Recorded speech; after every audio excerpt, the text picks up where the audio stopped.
What's strange to me here is that, when I'm putting the screens up and down, sometimes we're getting a glitch. I hope you're not getting that same effect, but we I get a little bit of otherwise. stuff on my end, but like it's kind of going away every now and again. So It, yeah, they're trying, but you know, yeah. some weird kind of stuff. But yeah, Yeah, no. they're So see what they don't want you to talk about. I'm sure you have some intuition on that. yeah, and well, I think what they don't want us to get into too much is the vampires. Now, we came here to kind of talk about that. Our man has talked about the book, and what I will explain to people is how we got into kind of a conversation when our man Sean Bond got knocked off the internet.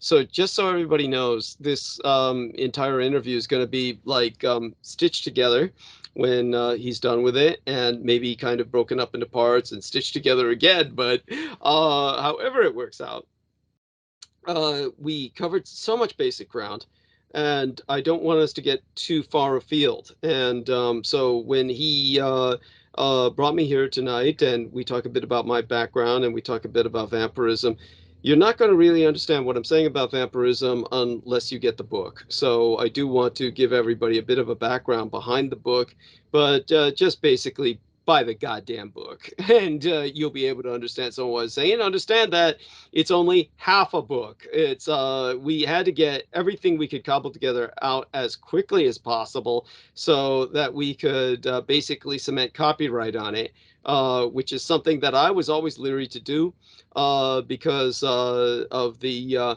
but by the way, you can take a look at that picture of me on the back of the book. The front is my mother, but in the back I look horrible, more like Christopher Walken than myself, and that is because I was really This is your worn to mom. death. I'm sorry. Yeah, This is yeah, your mom. yeah, Wow, yeah, yeah. And the good pic. but I'm sorry. That's a good picture. Oh, thank you.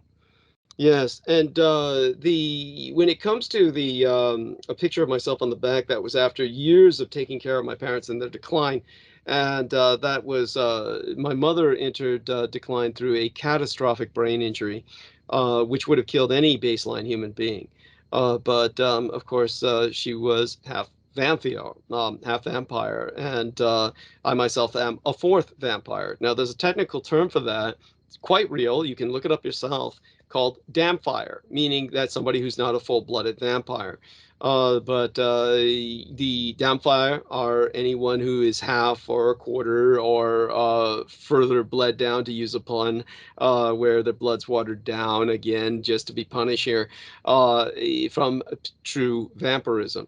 But if you were a true vampire, almost certainly you would not be female. Well, certainly the Soviet studies into this matter concluded that the vampires were a purely male species because they are a parasitic species. And here we're talking about the sanguineous vampires are sanguivorous, meaning blood eaters. The sanguivores, the true vampires that are eating blood, not some goddamn psychic vampire or some other kind of subtle variation, which people dignify by calling a vampire. But basically, vampires, dignified as they can be conceived to be, are still parasitic. And as a parasitic species, uh, they're not functioning like a normal species, which is serving as a host. So, understand that in nature, the overwhelming majority of the gender bias really goes towards the feminine. We're not talking about social bias. Social bias in human society is obviously patriarchal at this point in history, and that is horrible, and it has its own horrific consequences. But when it comes to nature, nature is overwhelmingly matriarchal. And you take a look at anything from ant colonies to termitaries and the various social insects, all the way to the species that have no males and the females are reproducing by themselves, or to other variants of this, such as the seahorses, where the woman impregnate the men and force the men to carry, rather, the men impregnate the woman, but the woman forced the men to carry the babies to term. They force the men to take the baby and basically carry it in their belly and then give birth. The men suffer the birthing process. That's so seahorses are revolutionary in that sense, but at the same time, the matriarchal nature of nature itself.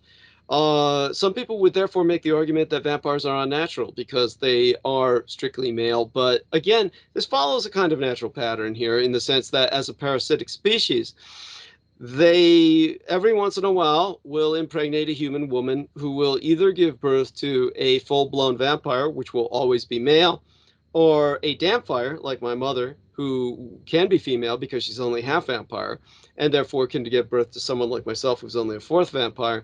But when it comes to pure vampires, they're always men because men are better able to rape, men are better able to kill, men are better able to brutalize, men are better able to terrorize, men are just they're just force projection machines.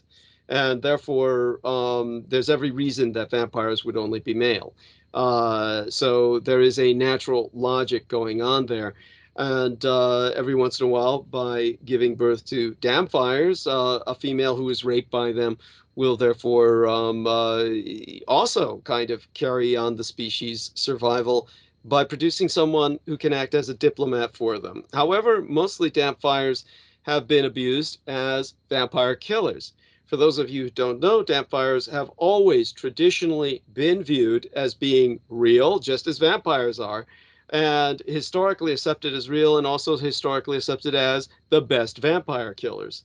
So this was originally how Dracula's lineage started as knights of the Holy Roman Empire. They were vampire slayers, the original Dracula line. And this has to do with the dampfire nature of their background. So when it comes to the dampfirism or being a dampfire, the last recorded officially state-sponsored vampire slaying was conducted in Yugoslavia back when it was still Yugoslavia. It has since balkanized into much smaller nations: Serbia, Montenegro, Macedonia, Hrvatska, Croatia. All of these smaller nations were once part of a federative socialist Republic of Yugoslavia, and it was in that communist republic that a state-paid for vampire slaying took place, conducted by a dampfire, someone who was half vampire. This was in the 1950s or 1970s. I'd have to look back through my notes, and it should be in the book. If it's not in the book, it's in the part that's missing from the book. So, just so people get that. And we'll get back to what it's like to be a vampire, in a sense, where I was talking to our man Sean Bond about that when we were offline.